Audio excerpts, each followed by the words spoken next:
Един свеж есенен следобед в малко българско село Добри, възрастен фермер, беше на нивата си и копаеше картофи.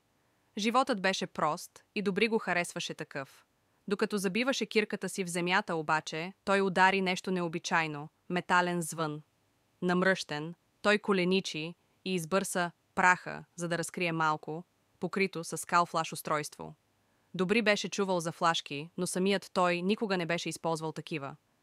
Любопитен, той го почисти и го пъхна в джоба си, чудейки се дали има снимки или документи, оставени от някой, който се е скитал из полето му.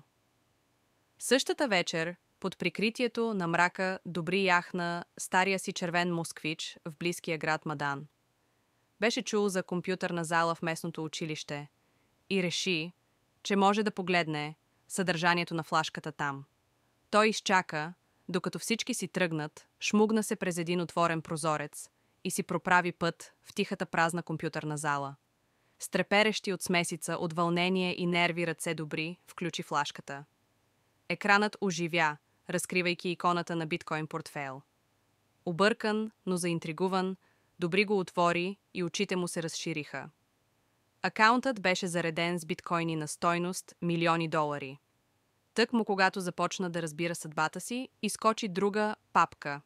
Toggery. П.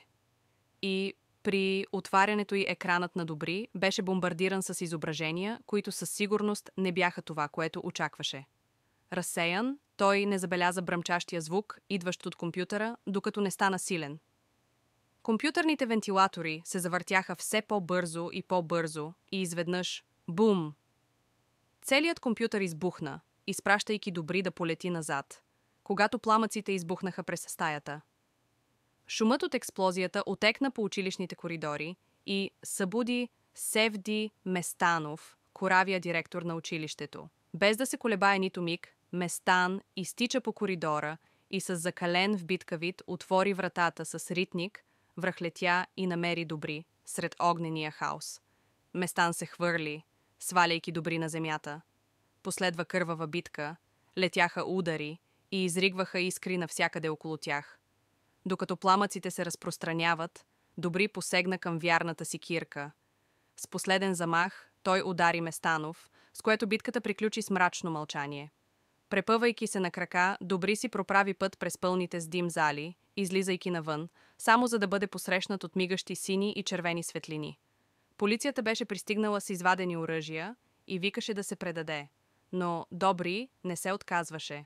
С новооткрита ловкост той избягваше куршумите с изненадваща грация, движейки се по начини, които не беше правил от младостта си. Той надхитри офицерите, обезоръжавайки ги един по един, докато шестима паднаха.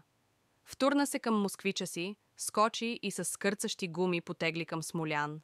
Вятърът в косите, флашката в джоба и простиращата се пред него нощ, Добри осъзна, че спокойният му живот е претърпял неочакван обрат. И докато караше към планината, той не можеше да не се ухили, знаейки, че се е превърнал в легенда в процес на създаване.